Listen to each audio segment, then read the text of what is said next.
ابراہیم ادم رحمۃ اللہ علیہ ایک بزرگ بادشاہ گزرے ہیں، پھر بعد میں یہ اللہ کے اولیاء میں شامل ہو گئے۔ ہوا کیا کہ تھے تو بادشاہ، مگر دل میں یہ چاہت تھی کہ میں اللہ کا پسندیدہ بندہ بن جاؤں، مجھے اللہ مل جائے۔ ایک رات اپنے کمرے میں سوئے ہوئے تھے، ان کو یوں لگا جیسے چھت کے اوپر کوئی چل رہا ہے۔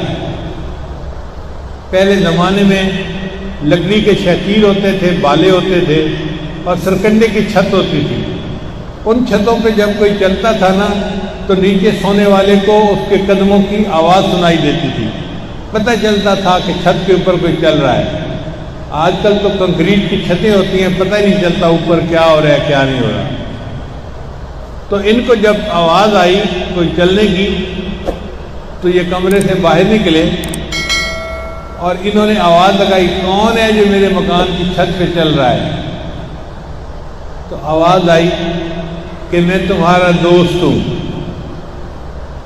پوچھا رات کے وقت کیا کر رہے ہو؟ اس نے کہا اپنا اونٹ تلاش کر رہا ہوں۔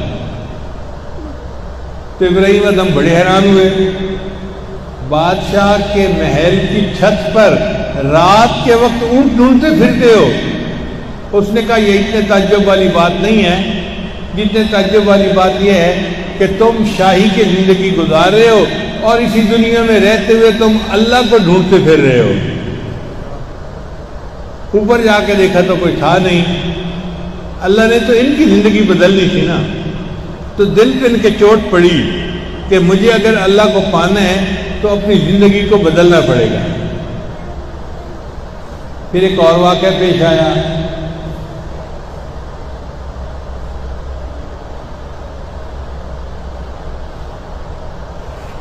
محل میں گئے، اپنے دربار میں گئے، بیٹھے ہوئے کام کر رہے تھے کہ ایک نوجوان بچہ داخل ہوا اور چلتا چلتا سیدھا ان کے تخت کے پاس آ کے کھڑا ہو گیا۔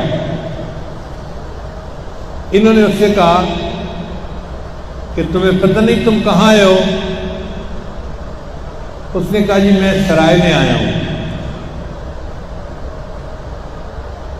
سرائے کہتے ہیں موٹل کو، جو کمرہ انسان کرائے پہ لے کے رات رہتا ہے پھر آگے چلا جاتا ہے۔ کہیں یہ میرا محل ہے، تم اسے موٹل کہہ رہے ہو؟ اس نے کہا بادشاہ سلامت، آپ سے پہلے یہاں کون تھا؟ کہ میرے دادا تھے۔ پھر ان کے بعد کون تھا؟ میرے والد تھے۔ پھر اس کے بعد کون؟ اب میں ہوں۔ جب آپ چلے جائیں گے پھر کون ہوگا؟ میری اولاد ہوگی۔ اس نے کہا سرائے اسی کو تو کہتے ہیں، موٹل اسی کو تو کہتے ہیں۔ ایک آتا ہے اپنی باری گزارتا ہے چلا جاتا ہے، پھر دوسرا آتا ہے، پھر تیسرا آتا ہے۔ اب تمہاری باری ہے، تم اس محل میں رہ رہے ہو، ایک وقت آئے گا کہ تم بھی چلے جاؤ گے۔ تو رات کے واقعے سے دل کے اوپر اثر تو پہلے ہی تھا، اس واقعے نے اور چوٹ لگا دی۔ تو سوچا کہ مجھے اپنی زندگی کو اللہ کے لیے بدلنا پڑے گا۔ جلدی جلدی دفتر بند کیا اور گھر آ گئے۔ اللہ کی شان دیکھیں، ان کے گھر میں خادمائیں تھیں جو گھر کے کام کرتی تھیں۔ ایک خادمہ ان کے کمرے کی صفائی کرتی تھی اور ان کا بستر بناتی تھی۔ اس زمانے میں پرفیوم نہیں ہوتے تھے، تو بادشاہ کے بستر پر دائیں طرف اور بائیں طرف پھولوں کی پتیاں رکھ دی جاتی تھیں، جیسے گلاب کے پھولوں کی پتیاں یا کسی اور پھول کی پتی۔ اس کو پھر پھولوں کی سیج کہتے تھے، تاکہ بادشاہ ادھر کروٹ لے تو خوشبو آئے اور ادھر کروٹ لے تو خوشبو آئے۔ اور وہ جو کام کرنے والی لڑکی تھی اس نے بادشاہ کے بستر کی چادریں نہیں بدلی، اوپر پھولوں کی پتیاں بچھائیں۔ اس کے ذہن میں خیال آیا کہ میں نے بیڈ بنا تو دیا ہے، یہ بیڈ لگتا کیسے ہے، ذرا دیکھوں تو صحیح۔ چنانچہ وہ اس کے اوپر لیٹی چیک کرنے کے لیے، تھکی ہوئی تھی کام کر کر کے، جیسے ہی لیٹی اس کو فوراً نیند آ گئی۔ اب ابراہیم اعظم جب اپنے کمرے میں آئے تو انہوں نے دیکھا کہ ان کے بستر کے اوپر ایک نوکرانی سوئی ہوئی ہے، تو بڑا غصہ آیا، اس نوکرانی کی جرت، یہ میرے بستر پہ لیٹے۔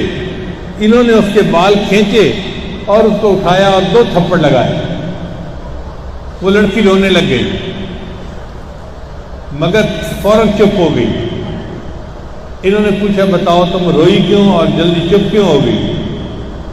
اس نے کہا جی روئی تو اس لیے کہ آپ نے تھپڑ لگایا، مجھے تکلیف ہوئی۔ پھر جلدی چپ کیوں ہو گئی؟ اس نے کہا بادشاہ سلامت، میرے ذہن میں خیال ہی آ گیا تھا کہ میں اس بستر کے اوپر 5-7 منٹ لیٹی ہوں اور اس کی مجھے اتنی سزا ملی ہے۔ آپ روزانہ اسی بستر کے اوپر سوتے ہیں، پتہ نہیں آپ کو آخرت میں کتنی سزا ملے گی۔ اب لڑکی تو بات کر کے چلی گئی، لیکن بادشاہ سلامت کی نیند اڑ گئی۔ سوچتے رہے میں دنیا کی نعمتوں میں پل رہا ہوں، مجھے حساب تو دینا ہی پڑے گا۔ چنانچہ فیصلہ کیا کہ میں اس بادشاہی کو چھوڑ دوں گا اور اللہ والا بننے کی کوشش کروں گا۔ چنانچہ اگلے دن یہ وہاں سے ایک ایسی بستی میں چلے گئے جہاں علماء رہتے تھے، اور وہاں جا کر توبہ کی اور فقیری کی زندگی اختیار کر لی۔ پھر اللہ تعالیٰ نے ان کو اولیاء کی دنیا کا بادشاہ بنا دیا۔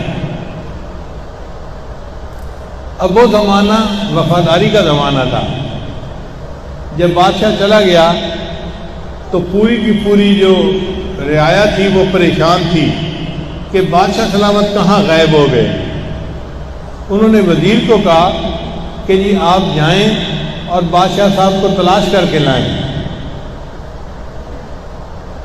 اس میں 1 سال لگا وزیر کو تلاش کرنے میں۔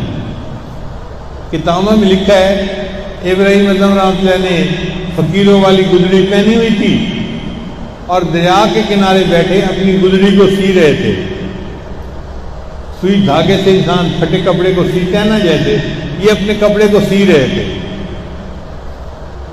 تو اس وقت میں وزیر ان کے پاس آیا اور اس نے آ کے کہا کہ بادشاہ سلامت آپ تو ملک چھوڑ کے آ گئے، لوگ ابھی بھی آپ کو یاد کرتے ہیں، اور انہوں نے مجھے کہا ہے کہ جاؤ بادشاہ کو ڈھونڈ کے لاؤ، آپ پلیز میرے ساتھ چلیں اور بلخ کی بادشاہی سنبھالیں۔ تو ابراہیم اعظم رحمۃ اللہ نے اس کی بات سنی تو وہ جو ہاتھ میں سوئی تھی نا وہ دریا کے اندر ڈال دی۔ اب سوئی دریا کے اندر ڈالی تو وزیر حیران کہ یہ کیا معاملہ ہے۔ پھر تھوڑی دیر بعد ابراہیم اعظم رحمۃ اللہ علیہ نے مچھلیوں کو حکم دیا، مچھلیوں میری سوئی مجھے واپس کرو۔ چنانچہ ایک مچھلی کے منہ میں وہ سوئی تھی، وہ پانی کی سطح پر آئی اور اس نے وہ سوئی ابراہیم اعظم کو پکڑا دی۔ تو ابراہیم اعظم نے اپنے وزیر سے کہا مجھے یہ بتاؤ وہ بادشاہی دنیا کی اچھی تھی یا یہ بادشاہی دنیا اچھی؟ تو اللہ تعالیٰ اس فقیری میں بھی بندے کو روحانی دنیا کی بادشاہی عطا فرما دیتے ہیں، لیکن جو اس کے لیے محنت کرتا ہے وہ اسے پا لیتا ہے۔